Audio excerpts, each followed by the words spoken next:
We are arriving at the Roosevelt Presidential Library, Theodore Roosevelt Presidential Library. A little early for our 1 o'clock admission tickets, but there is the opening sign at the top of the road, and you can see the library over the top of the sign over there. We are at the entrance next to the building. There is the library. The roof is covered with a garden, wild prairie grass and various flowers. That's what it looks like on the outside. And there's the entrance. We'll be going in about a half an hour. We are about halfway up. Those are the skylights, look like, in the roofs. Susan's down there learning about the good and bad leafy weed flowers, etc. She's loving it. About 2/3 of the way up. More skylights for the museum below. And there is the soundstage for the ceremony that we were here for on Saturday. Today's Monday. Where are we? We're right on top of Theodore Roosevelt National, it's not National Park. Presidential Library. And the rooftop is a garden, it's a prairie. Is an observation deck. Whoops. And there's a step. There's a step. I just about did. That would have been bad. We would have captured it on film though. So man, buttes as far as the eye can see. And the museum is right below our feet. There's our feet. Let's go inside. We have looped back from the top of the building to the other side of the entrance. And there's where they're disassembling everything. East 20th Street. The year is 1865, and you've arrived at a stately home in the very heart of New York City. Our story begins, as many great stories do, with the limitless imagination of a child that will shape not just his own story, but the story of a nation. Step inside, follow Theodore's extraordinary imagination, and let your imagination.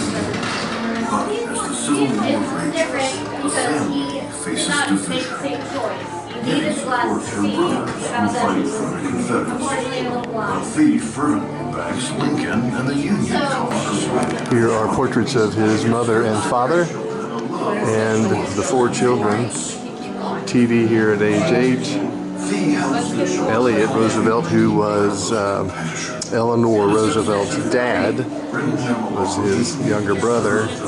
And then Anna, known as Bamie, and Corin, known as Connie.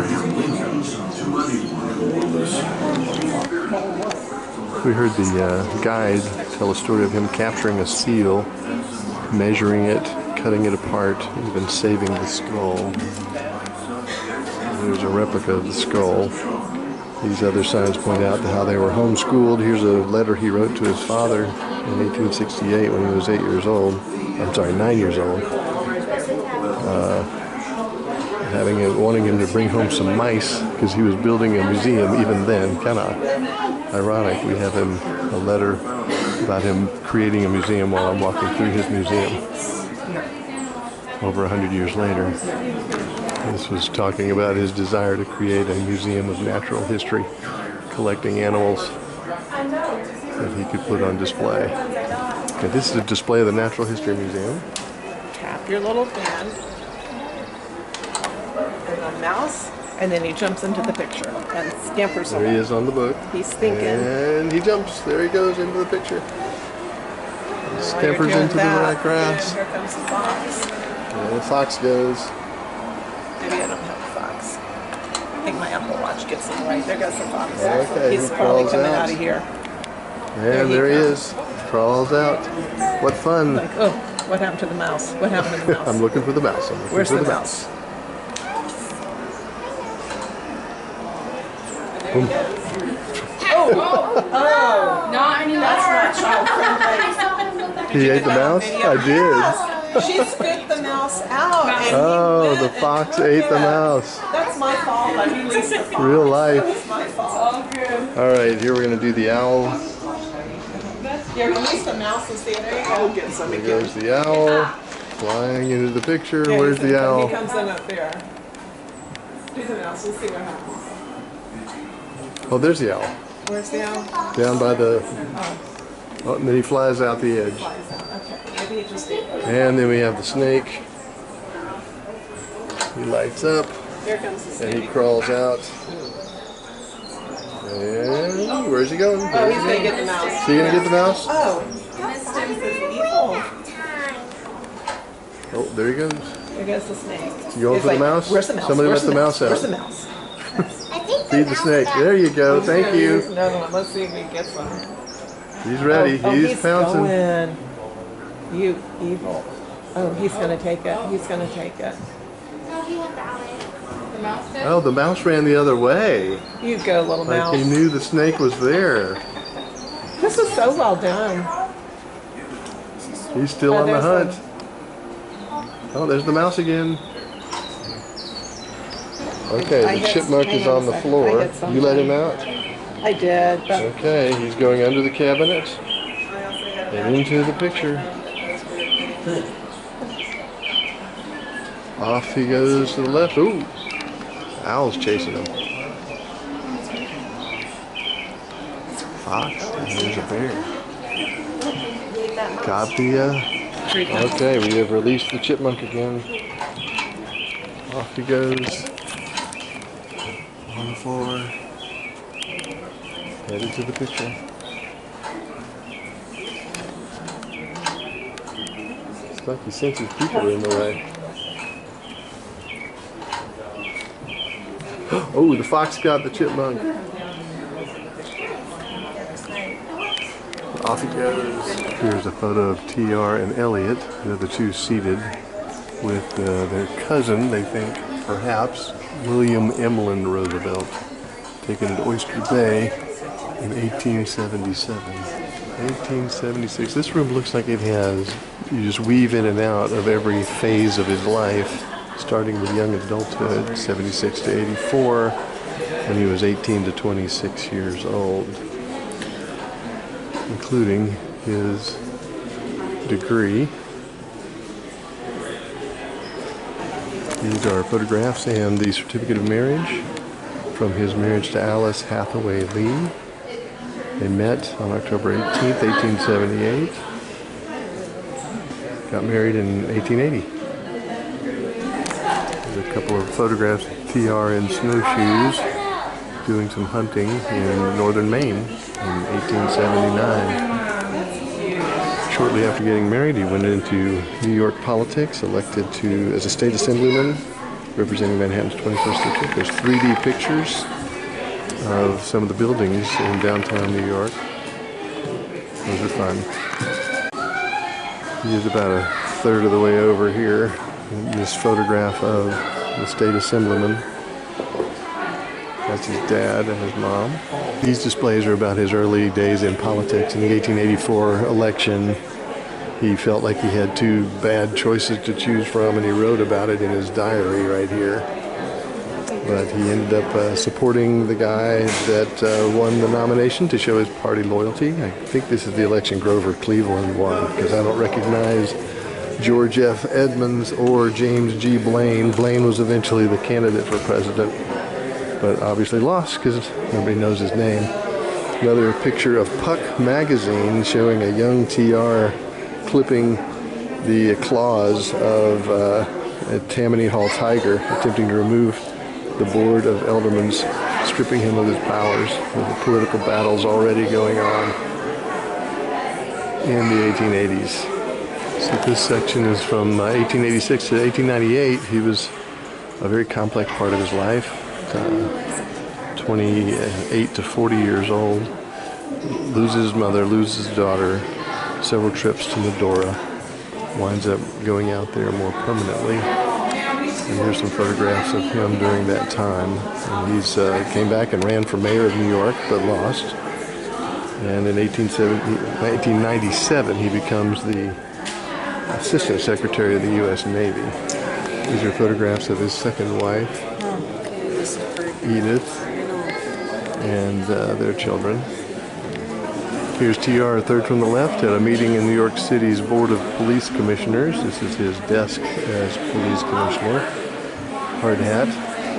And this is his brother Elliot and his daughter Eleanor, who later married FDR. There's a picture of her as a young woman. This row shows a lot of his discipline as a New York politician. Puck magazine putting him on the cover again because he was strictly enforcing the no Sunday sale of alcohol, which affected immigrants. He was in some political trouble for that. He also rigorously enforced standardized mugshots. Here are some of the mugshots of New York from that time.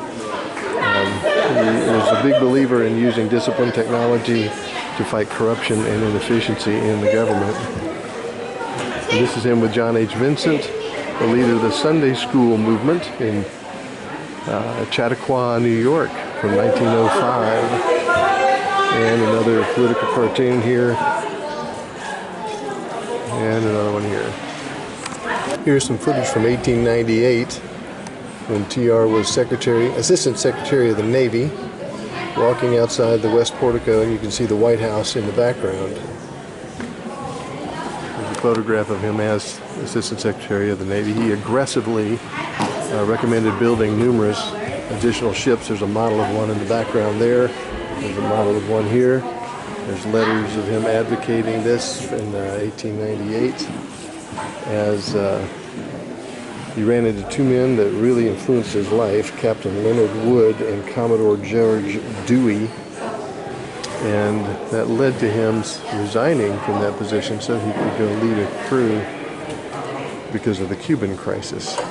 Cuba was in trouble because Spain was really cracking down on them. They created concentration camps. Many Cubans were dying of starvation, and so the United States worked to set them free. So President McKinley asked Congress to declare war on Spain after trying diplomatic things in 1898. Yellow journalism was a term used for sensational headlines of the day. These two gentlemen down here were Joseph Closer and William Randolph Hearst, who ran the two large papers in New York, the New York Journal and the New York World. Immediately, the Navy was used to capture Manila in the Philippines, destroying every Spanish ship without losing a single human life of the United States.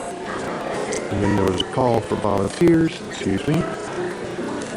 and TR led that call, being a firm believer in physical health and masculinity being cultivated. Tens of thousands of people enlisted. McKinley wanted 125,000 to join the 28,000 of the regular army. There's a special display just on the Cuba activities. TR was 39 at the time. There's photographs of him with the other commanding officer. TR was a lieutenant colonel. And there he is with the volunteers they picked up in San Antonio, Texas. There's a wonderful quote here about the variety of people they had: Easterners, Westerners, Northerners, Southerners, officers, men, cowboys, college graduates. All of them possessed a common trait of, and there's a good word, hardihood, and a thirst for adventure. He bought his own uniform, which was typically required of officers. He got his from Brooks Brothers, and there's his. And this was the battle plan. They trained in San Antonio, turned into a rigorous force, went down out of Tampa into Cuba to perform their victories. Just realized we got things a little out of order. We're going to go back and touch base with his age 23 Albany years when he was fresh out of Harvard. Nice little display that tells the story. He refines the ideals that shape his political career. This display is like a train ride, telling the story of his early years, successes in being elected, marrying his wife, having a baby, and then he gets this telegram from his brother: there's a curse on this house, mother is dying and Alice is dying too. He arrives there just hours before they pass away. That's where the story ends here, introducing the next phase of his life. We have a on display under glass his diary or journal that ends on the day that he lost his mother and his wife. Fellow assemblyman said you could not talk to him because it was a grief that was too deep. Roosevelt decides he's going cattle ranching in Dakota. What I shall do after that, I cannot tell you. And here are the Medora, North Dakota years at the Elkhorn Ranch. Here are the Elkhorn Ranch branding irons, which we saw replicas of at the grand opening. A wide variety of tools, compass, knives, etc. Buckskin jackets, pants, rifles, etc. Here's a lot of collection of things that he would have had around the place. He had a desk, candle, there's some facsimiles of notes that he made, a copy of the Badlands Cowboy newspaper, and a brochure about his time, and a short film about that period of his life. He brought those boat thieving varmints straight to the sheriff. Looks like an IMAX proportioned film. Also about his Badlands days. 10 times over, but not Mr. Roosevelt. I tell you, that fella could stand as much hardship, tough as the cowboy.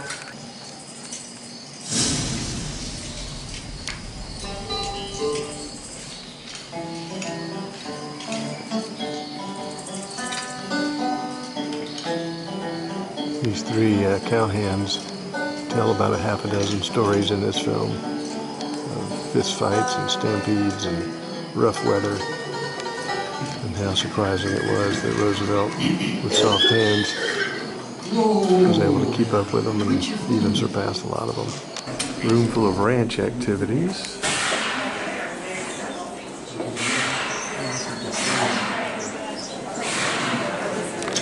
Have a shooting ranch. Have a thing where you can make your own brand. And they have a cattle roundup activity. Here's the quote that the governor quoted at the grand opening.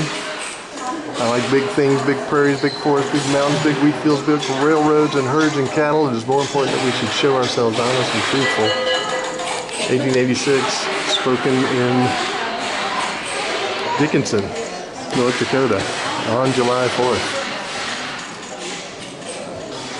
This room has a summary of a handful of the Rough Riders. Sergeant Hamilton Fish was the grandson of the 26th U.S. Secretary of State, came from a wealthy family, intensely loyal. He gained TR's trust. Private Jesse Langoon was 5 years old when he met TR at the Elkhorn Ranch in the Dakota Territory. Corporal Fred Herrig was one of his hunting partners. And Thomas Isbell was a Cherokee private in the troop of the Rough Riders. Many Cherokee and other American Indians were represented. Captain William Buckley was one of the most colorful and charismatic characters. He had an interesting life in Arizona, had been a sheriff and numerous other things. Clara Barton, you might recognize that name. She's the founder of the Red Cross and the first president of the Red Cross. She spent 2 years in Cuba helping people. And then there's an African American, Sergeant Mingo Sanders, and Private William Pollock was an artist who joined the Rough Riders, and then Frederick Remington was a depiction of many of them and the kind of cannon that they took into war. For the moon rose again. Every sixth man who slept in the nest would be either killed or wounded.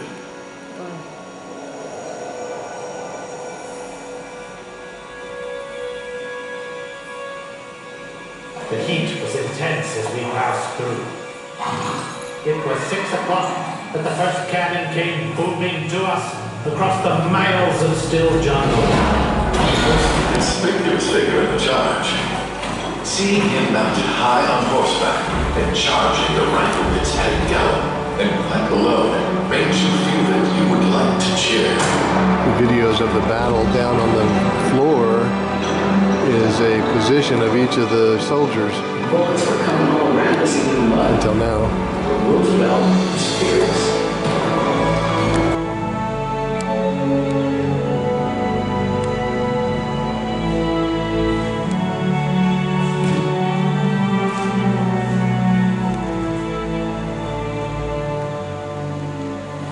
Here's details of the battles in San Juan. Stats of the 1,000 original Rough Riders, 600 went to Cuba, 104 wounded, 23 killed, 11 died of disease. Red Cross activities, survivors. Medal of Honor was given to President Roosevelt. It's the only president of the United States to receive one. Lots of Rough Rider memorabilia. Lots of pictures depicting the battle at San Juan Hill, including yet another cover of Puck magazine. This section is titled The Campaign Trail. This is when he was age 40. His national hero status was lifting him on high.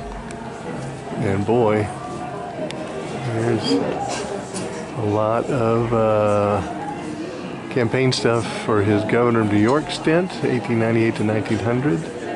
His vice presidential campaign in 1900. And then his re-election campaign of 1904. President McKinley needed a new vice presidential candidate with the death of his first running mate.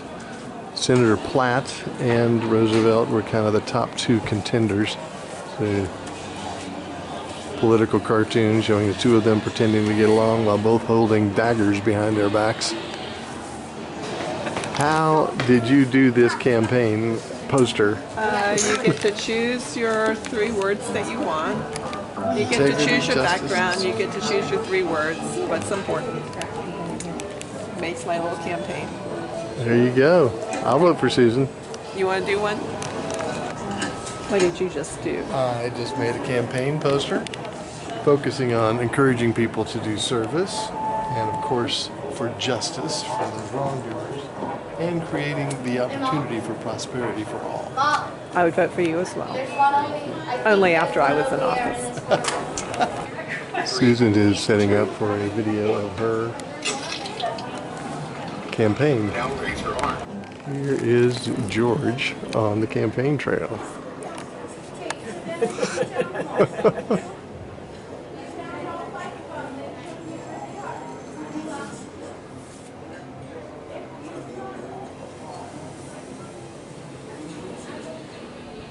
Oh, I'm in the shadows. You got a little too excited. Yeah. Vote for George. I approve this message. Susan on the campaign trail. See if I'm there. Susan stands for integrity. Oh, yes, look at you. Instead of my belly button. That's right. Okay. That sort of looks like your mom. I do look a lot like my mom. There she is on the back of the train. Lead with integrity. So you just watch yourself? Yep. Yeah, so you do it over there. This section documents McKinley being shot September 1901, so he'd only served, 6 months into his second term. And then Theodore Roosevelt became the youngest president of the United States at 42 years of age.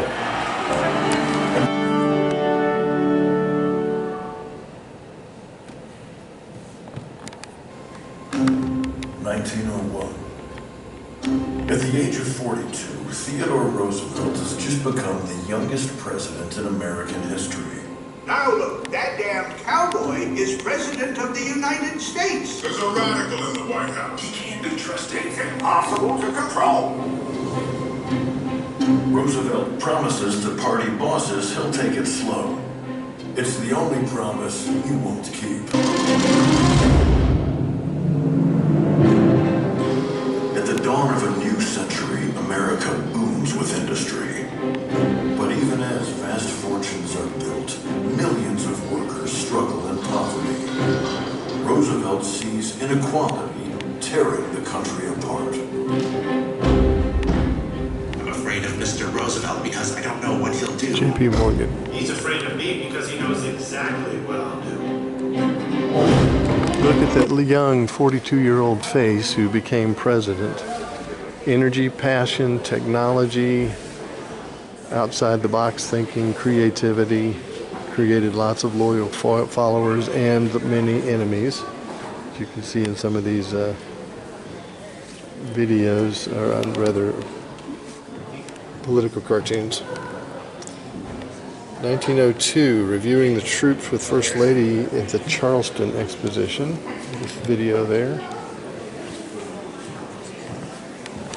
This row covers his aggressive antitrust activities against large corporations in support of unions and helping create fairer working conditions and better pay for workers.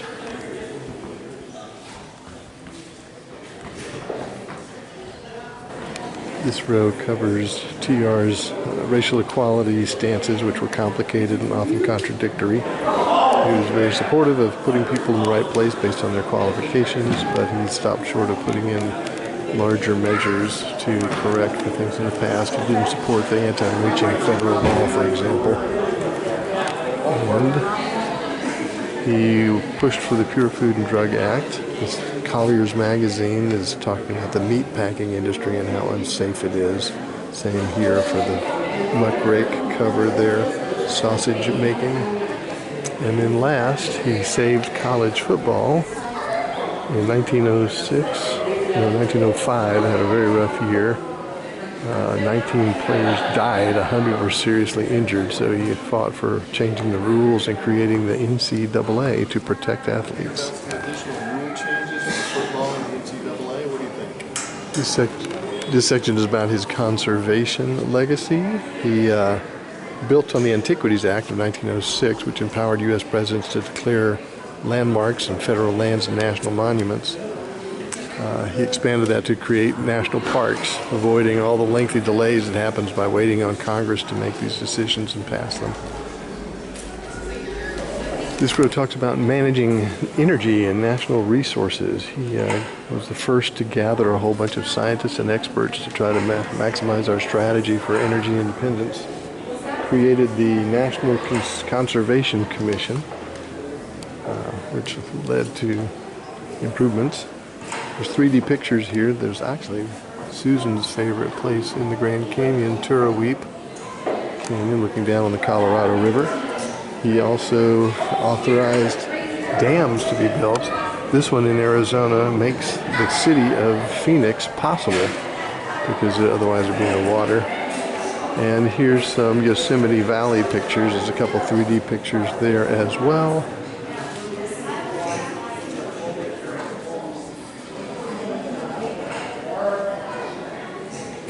This section covers details of the square deal and those that opposed it, and some of the political cartoons that depicted it.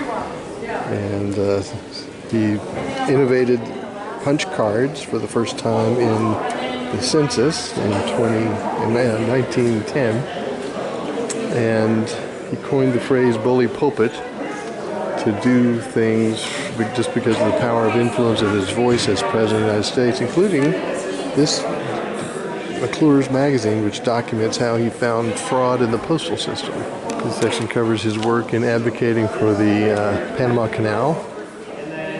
He told the Panamanians, this is your opportunity to get independence from Colombia, because they refused my offer. And so he helped them gain their independence and built the canal as well. And he ended the Russo-Japanese War, which made him the first American to receive the Nobel Peace Prize. This section is all about TR carrying a big stick, speaking softly. The Panama Canal was a great example of that, where he just brought a fleet out into the ocean outside there while they were building it, and nothing bad happened. We haven't been documenting these. This is like the 8th one of these where you punch your tag, and the picture they took of you when you came in, they put into the context. So here she is in the White House. Being such a young president, he had young children while at the White House. So here's a bunch of photographs of fun things that happened in the White House with his family. Teddy's kids and their friends were known as the White House Gang, led by Quinton, the youngest Roosevelt. They did all kinds of mischievous things, reenacted battles, played hide and seek, pillow fights, and even threw spitballs at Andrew Jackson's portrait. This is another room filled with more family things that they had. Teddy Roosevelt and his wife changed executive living in the White House. In fact, he's the one that named it the White House. Before that, it was known as the Executive Mansion. Like many states have governor's mansions. Here is the Executive Mansion renovation plans. Here are a number of pictures of First Lady Edith, Kermit Carroll Roosevelt. First one from 1902, 1903.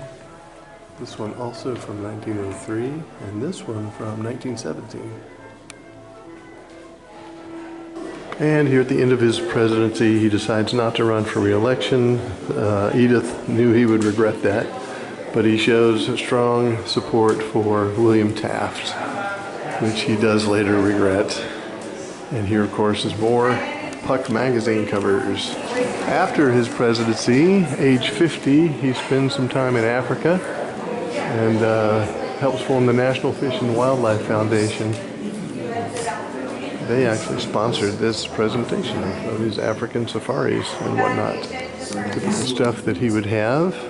He had his own camera, developed his own pictures. Here is Roosevelt's shotgun he used in safaris. It's known as the most historic shotgun in existence. After Africa, he does a series of impactful speeches. He's not the critic who counts. Oh, a display Not is the happening. man who points out how the strong man stumbles, or where the doer of deeds could have done them better.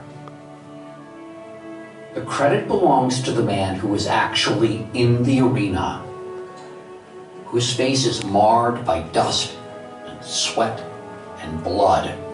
The critic who counts. Next up is the 1912 election, the Bull Moose campaign, where he is upset with Taft and decides he's going to run against him.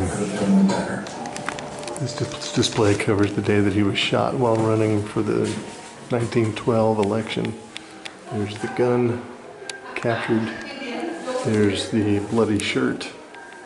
There is the notes that he had for his speech. There's the newspaper story.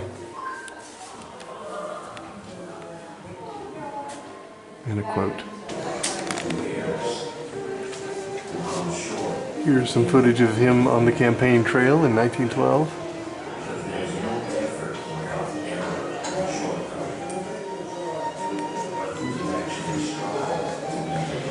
Campaign pins, flags, posters, books, trinkets, swag.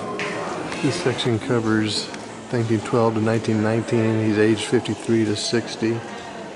The beginning of World War I happens. Woodrow Wilson, very arch rival, said the best way to treat Mr. Roosevelt is to take no notice of him. That breaks his heart, and it's the best punishment that can be administered. And here he is in Everybody's Magazine. When he ran for president of the Progressive Party, he claimed that Republican and Democrat party bosses were in cahoots with each other. They sued him for libel. There was a 5-week trial. He testified for 40 hours over that 5 weeks and ultimately won that case. They found that his statements were either true or not maliciously false. This section covers his Amazon experience with some rare photographs that were taken. Even though he and his partner were both photographers, they didn't take a lot of photographs. And then TR is out advocating for women's suffrage in the 1917 time frame, when that was being considered by Congress for an amendment to the Constitution. Roosevelt continued to be a lifelong learner. There's an image here of his family tree, and his fighting for civil rights. Roosevelt learned of the dangerous change of plans. She she turned to her son Kermit, who had been building bridges in Brazil. She asked him to join the expedition to look after his father. She was right to worry.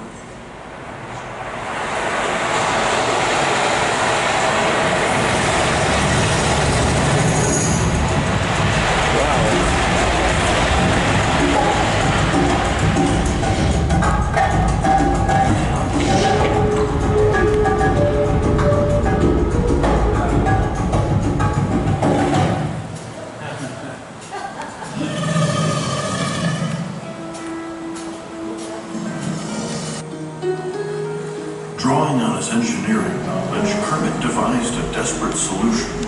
For days, he and the camaradas worked tirelessly, lowering the one-ton dugouts down the cliff face inch by perilous inch, slipping with every step, anxious to keep ahead of certain death looming just beyond the shadows. After days of relentless and harrowing labor, they reached the bottom of the falls. But the jungle wasn't through for yet. The Amazon was notorious for testing a man's sanity.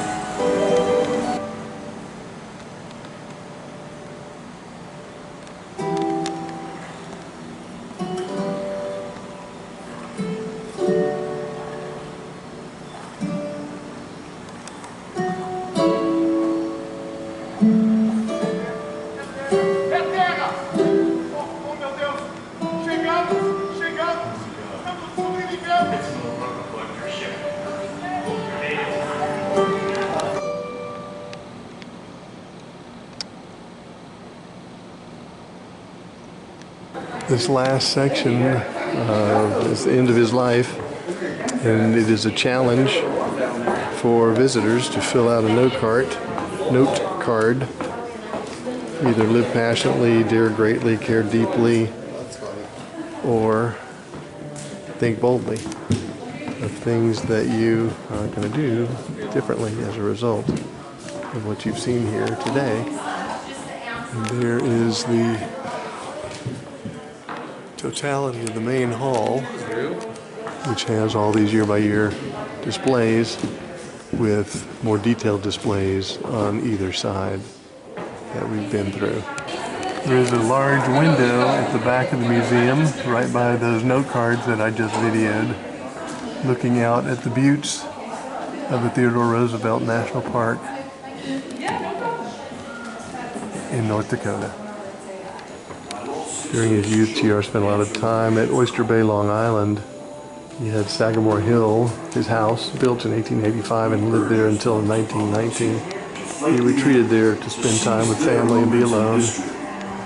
And this is the final display, finishing with January 6th, 1919, the day he passes away. Quentin passes away in the war in 1918 in an air accident. 6 months later, TR passes away, January 6th, 1919. And for all who come after you. This is a plaster of Paris of TR's hand. Here is your country. Cherish these natural wonders. Cherish the history and romance as a sacred heritage.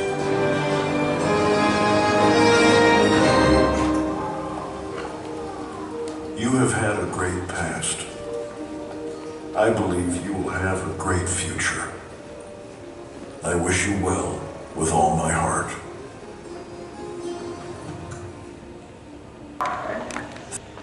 Drive forward towards the light. For all witnesses.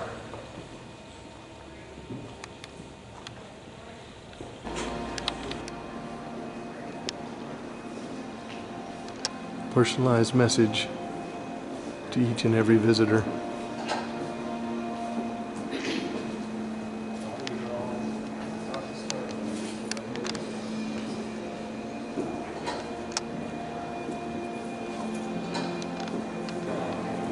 That's a big window, isn't it?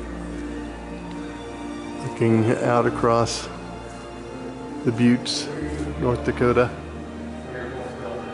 Keep your eyes on the stars. You've been trying to do that all week, haven't you, Susan? Starry clouds. Right. We have not been able to see the Milky Way as much as we wanted to. But remember to keep your feet on the ground. Theodore Roosevelt, 1904.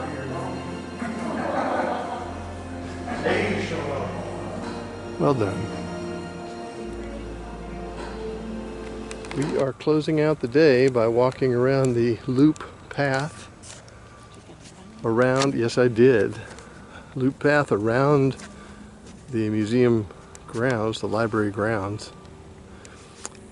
I've got my watch on hike mode to see how far it is. Anyway, you can tell we're a little out in the wild. There's still a bunny rabbit there.